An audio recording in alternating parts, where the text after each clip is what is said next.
Bonjour et bienvenue. Aujourd'hui, j'ai décidé de vous sensibiliser et de vous mobiliser à la future troisième guerre mondiale qui est en train de se préparer et qui est en train d'opposer l'analogique et le numérique. Bref de plaisanterie, aujourd'hui j'ai décidé de vous parler de machines analogiques et de numérique, donc de machines hardware, de machines physiques et de numérique, c'est-à-dire de plugins. Donc, vous pouvez pas l'ignorer, hein, il y a quelques années, on n'avait que des machines hardware.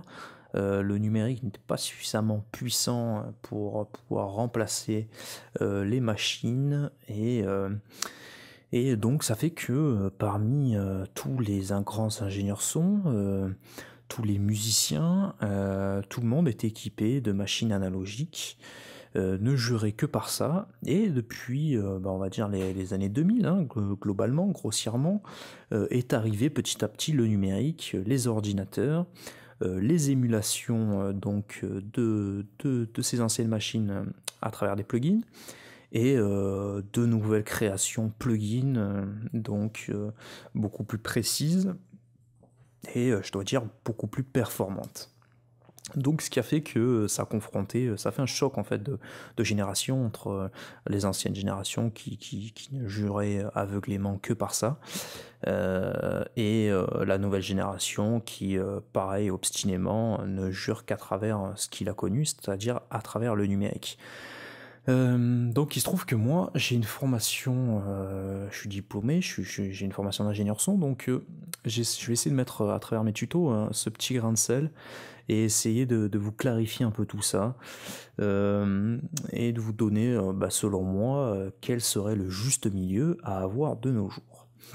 Voilà, donc vous l'aurez compris, je suis un plugin man aussi, hein, moi, voilà, je fais de la MAO et j'aime bien travailler avec des plugins parce que les plugins modernes en fait vous permettent dans beaucoup de cas d'émuler d'anciennes machines, donc ça c'est assez intéressant. Donc, est-ce que les plugins sont aussi performants que les machines qu'elles émulent? Je ne vais pas vous faire de suspense, la réponse est clairement non.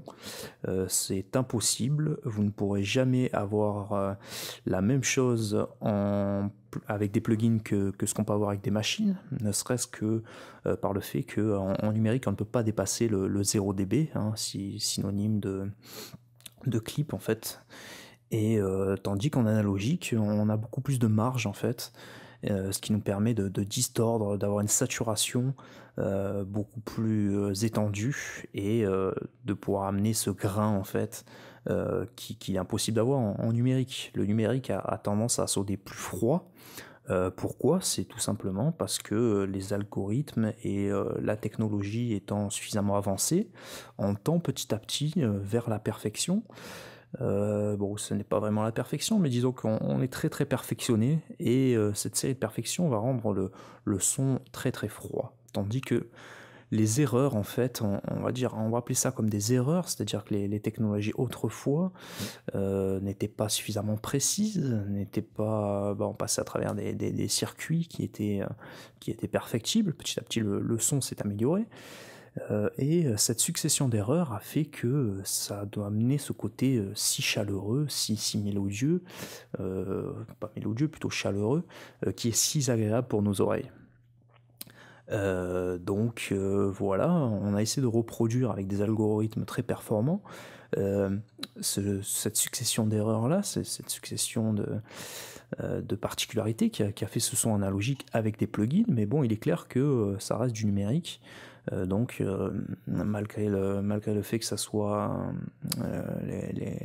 ces imitations ont tendance à tendre à émuler à 95% ce qui était en analogique, ça ne reste que des copies et ça ne reste que du numérique, c'est-à-dire qu'on ne pourra pas avoir la distorsion qu'on avait en analogique. C'est pour ça que lorsque vous allez dans les grands studios, tous les ingénieurs son chevronnés continuent à travailler à travers de l'analogique, même si la demande du public ayant des budgets plus limités et ayant la capacité de faire beaucoup de choses eux-mêmes, on continue quand même à chercher la sommation analogique qui est impossible de reproduire en numérique.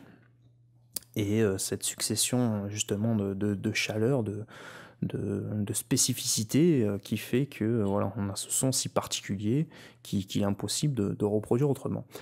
Alors certains vont me dire que c'est vrai que les derniers Pro Tools, les Pro Tools HDX, sont entièrement numériques et que ça sonne très très bien. J'aurais tendance à leur répondre que oui et que c'est vrai, ça sonne très très bien, proche de la... Je vais arrêter de parler de perfection parce que ça n'a rien à voir dans ce débat-là. Je dirais en contrepartie que beaucoup d'ingénieurs se servent d'un certain plugin qui existe en système AAX, donc dans CHDX, dans le Pro Tools HD, qui n'est pas le Pro Tools natif qu'on a tendance à se servir nous, se servir du plugin Hit qui a tendance à rajouter justement à salir un peu ce son trop froid pour pouvoir justement amener ce côté analogique. Voilà, maintenant tout le rôle de l'ingénieur, tout le rôle du mixage, ça sera de trouver ce juste milieu. Moi personnellement, j'atteins ce juste milieu lorsque j'attaque un mix en repassant systématiquement toutes mes pistes à travers mes machines, en fonction de la couleur, en fonction du type d'instrument. Je vous montrerai tout ça à travers d'autres tutoriels. Et ensuite, je passe, une fois que j'ai tout passé en analogique, j'arrive avec mes plugins pour avoir beaucoup plus de précision, pour cibler vraiment des plages de fréquences très très précises, pour faire du travail analytique, pour faire du travail chirurgical. Voilà, donc moi si j'avais des machines analogiques à vous conseiller, je partirais pas vers des machines en rack comme il se faisait exclusivement autrefois. Je partirais soit sur du, vous voyez, c'est celle qui fait ça, moi je possède un X-Rack. La particularité du X-Rack en fait c'est d'avoir un système de total recall, c'est-à-dire qu'autrefois on était obligé lorsqu'on avait une session, on était obligé de câbler en fait toutes nos périphériques en insert dans les consoles de mixage. C'était souvent le travail des assistants techniciens son ou ingénieurs son, de câbler tout ça, et lorsque l'artiste n'était pas forcément satisfait du travail qui a été fait pendant la session, voulait revenir sur un certain réglage et il fallait recâbler toutes ces machines avec exactement les mêmes réglages. C'était l'enfer, on perdait un temps fou, hein. Vous imaginez pas ce que ça pouvait être dans des grands studios français comme Polygon par exemple à Toulouse, avec des machines SSL avec je ne sais combien de voix, bref, recaler exactement avec les mêmes réglages, bon, c'était l'enfer. Ce qui fait que voilà, ils ont eu l'intelligence dans ce X-Rack de mettre un système de total recall qui fait qu'il y a des systèmes de diodes en fait sur les channel strips là, sur les machines, qui fait que ça nous permet quand les diodes passent de rouge au vert de recaler exactement les mêmes réglages. Hein, vous voyez des petites diodes là, je sais pas si vous les voyez, c'est pas très précis, mais il y en a à côté de chaque bouton, de chaque potard, donc c'est plutôt bien fait. Il y a également un petit modèle. Si vous avez un plus petit budget, peut-être essayer de le trouver d'occasion, le système Mix qui vous permet d'avoir un channel strip, donc comp EQ. Si vraiment vous voulez vous lancer dans l'enregistrement, ou bien si vous êtes beatmaker, que vous voulez amener un peu de mordant, un peu de chaleur à tous vos instruments et que vous voulez progresser un peu dans le mixage, je vous conseille de vous équiper de ce genre de machine, d'avoir un bon préampli et de passer dans un ensemble comp EQ. Voilà, ça vous fera faire vraiment de gros progrès, ça vous permettra de mettre un premier pas dans le machine analogique. Bon là bien sûr, c'est que des périphériques mono, il faudra les doubler, ou bien, remarque c'est peut-être un modèle stéréo celui-ci. Enfin bref, vous avez des machines mono ou stéréo, à vous de choisir, mais voilà, si vous êtes en mono, vous pourrez vous passer vos grosses caisses, vos caisses claires, vos basses, ça c'est intéressant, et le stéréo, vous pouvez mettre beaucoup plus de choses à l'intérieur, passer des bus entiers à l'intérieur, vos pianos, etc., vos synthés. Voilà, ça c'est intéressant. Petit à petit, je vais vous faire des tutos sur toutes ces notions-là. Et SSL a mis en priorité ce format-là, et API en un autre format propriétaire qui a entre guillemets gagné la guerre. SSL est en train d'abandonner cette série-là et reproduire tous leurs périphériques sur le format 500. Donc c'est désormais l'avenir, c'est le format API 500. Tous ces modules-là sont des modules qui existent en rack, mais ils les ont sortis en format 500, beaucoup plus petit et beaucoup moins cher. Donc moi je vous conseille de vous plonger là-dedans. C'est peut-être bien dans un premier temps de savoir jouer correctement avec vos plugins, c'est-à-dire que Si vous savez faire, si vous savez faire du travail de qualité avec vos plugins, vous serez à l'aise avec votre machine, avec vos vraies machines hardware. Voilà, sachant que c'est toujours pareil, ce n'est pas le matériel qui fait l'ingénieur, mais plutôt sa connaissance. Voilà, sa connaissance, et voilà, il y a beaucoup de monde qui a beaucoup de machines, mais encore faut-il savoir s'en servir. Donc c'est très bien de commencer d'abord par du numérique, mais ensuite voilà, passer analogique, parce que forcément l'analogique est quand même un cran au-dessus. On va dire que le numérique vous permet d'atteindre 90%, et l'analogique va tendre plutôt dans les 95-97. Et c'est ce petit degré de pourcentage ajouté piste par piste qui va vous permettre à la fin d'avoir un écart de niveau. Sachant que le mixage, c'est vraiment du détail, hein, c'est de l'ordre du détail. Donc ça peut être voilà, ça peut être minime, peut vous paraître minime. Peut-être que vous êtes beatmaker et que vous n'avez pas besoin de toutes ces notions-là. Vous pouvez peut-être vous satisfaire du numérique, mais sachez que le véritable Eldorado, c'est vraiment l'analogique, puisque ça vous permet d'avoir ce degré de perfectionnisme que vous n'avez peut-être pas actuellement, mais que vous souhaiterez atteindre un jour, qui forcément a un coût, malheureusement, mais que voilà, c'est un travail de passionné, et que il faut réserver ça à des passionnés qui ont vraiment la passion d'aller vers ces petits degrés d'excellence. Voilà, c'est de ça dont je voulais vraiment vous parler. Donc les formats, les machines API, hein, vous avez ces genres de châssis en fait, dans lequel vous allez pouvoir empiler les machines. Celle-ci est très bien parce qu'elle a un système en fait de sommation analogique qui fait que voilà, vous allez sommer chaque fois le signal de chacune des machines à l'intérieur, le restituer en stéréo. Donc ça c'est très bien, ça se rapproche des systèmes qu'on trouve dans les consoles de mix analogiques.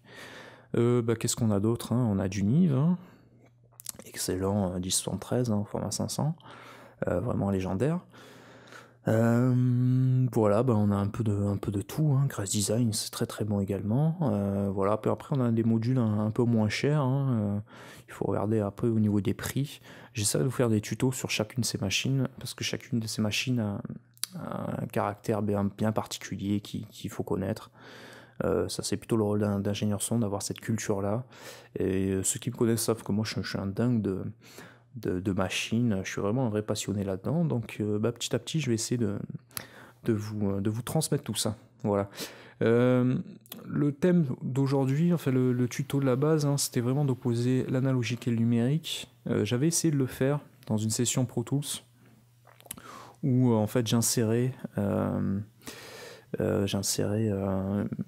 kick que j'essaie de travailler à travers ma machine analogique, hein, donc mes périphériques SSL que j'ai en physique, et comparé avec le résultat qu'on pouvait trouver en plugin, mais il se trouve que le résultat n'était pas vraiment satisfaisant.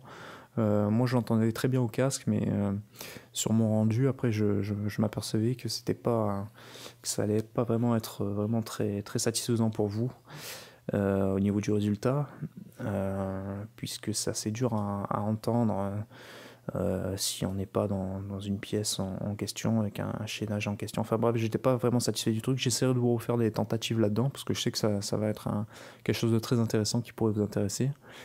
Donc je garde ça en idée, et j'essaierai de vous faire ça vraiment proprement dans un autre tutoriel. Voilà, donc